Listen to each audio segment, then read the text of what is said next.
my first kiss at the age of I was in the 7th grade, so whatever that is.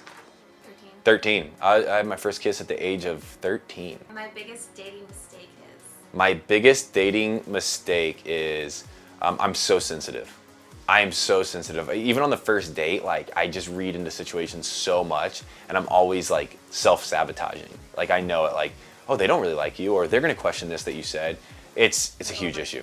I'm an overthinker. after a breakup, I think it's best to After a breakup, I think it's best to surround yourself with really great friends and family as quickly as possible, and allow them into your world. Like let them hear what just happened truthfully and honestly, and not from your perspective, from the whole perspective, because they're there to help.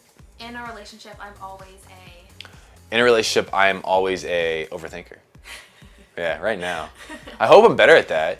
We'll see. Let's ask the next relationship. the best date I've ever been on was The best date I've ever been on. I mean, obviously, The Bachelor brings you to incredible places, in insane locations. You know, with JoJo, I went to Wrigley Field, which is like the highlight of my life.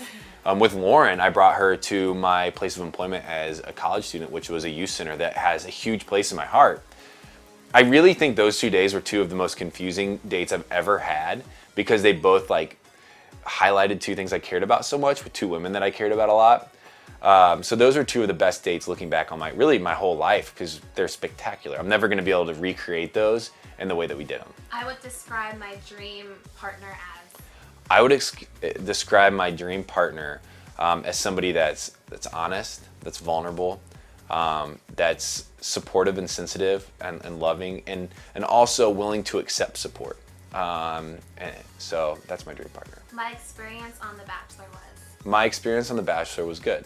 It was. The Bachelor has been good to me. I don't, I think, I have a very strong faith. So I really believe in a God, and I believe that generous, something that I care so much about, wouldn't be here. And I truly mean this, without The Bachelor. And it's something that means a lot to me, not only to kind of pursue what I believe my faith is calling me to do, but also just pursue what life is kind of calling me to do, my purpose. So for me, I look at The Bachelor and I say, yeah, there is something really hard. There's a public breakup. But then again, that relationship was good for me. I met a really great person. So that's not even a thing I can point out as a negative.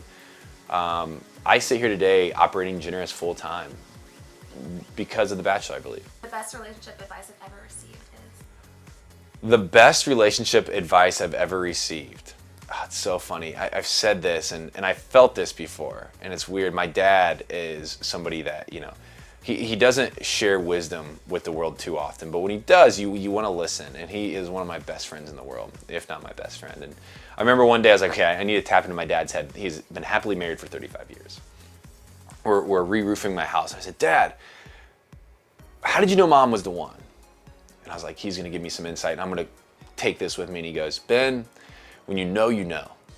And at the time, I was like, that's awful advice. Like, you have left this so short. And then for the first time in my life, really through, I know what he means. And I've talked to people that are in lasting relationships, and they just say, when you know, you know. When you know that this is the person, you can't get them out of your head. You can't think about life without them. And so I do think that's the best dating advice I've ever been given, is just to look for the no. the worst dating advice I ever received is The worst dating advice I've ever received is, and you get this all the time, and not to be too vulgar, I'll leave it a lot. You get this like after breakups, this like go out and go hunting, go to the bars, go do whatever. And it's like, that is a terrible idea. One that is not only just like totally objectifying, but also just like one that isn't fulfilling and would be incredibly unhealthy. And I have a couple friends right now going through some really tough times in life when it comes to their relationships. And they get that advice, they come back home and they come and call me, they're like, this is what somebody was telling me. And I was like, that's just really bad advice. Don't do it. Like, take time for yourself, hang out. Don't go out looking to fulfill your, void, or fill your void with something that is obviously going to hurt somebody else in the process. That would definitely be the worst advice, and it's given often. the best part about being single is The best part about being single, honestly, is the time that I have to do the things I really care about personally.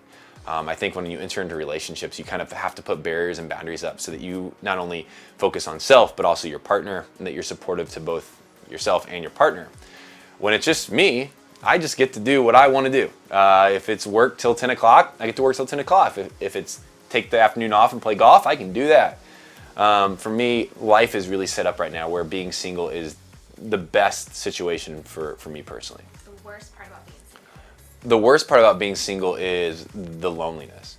I think it's the confusion, the questions on what's wrong with me.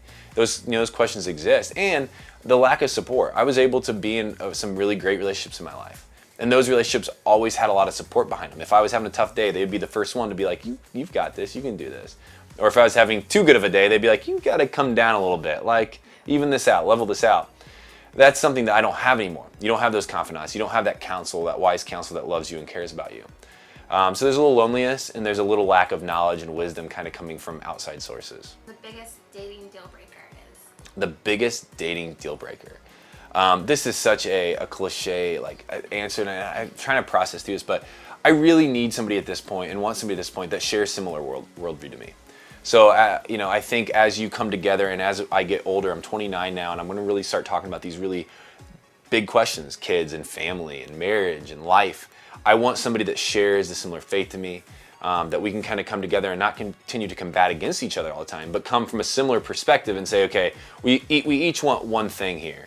And so that's something that would be hard for me to get through at this point if we didn't come from similar worldviews.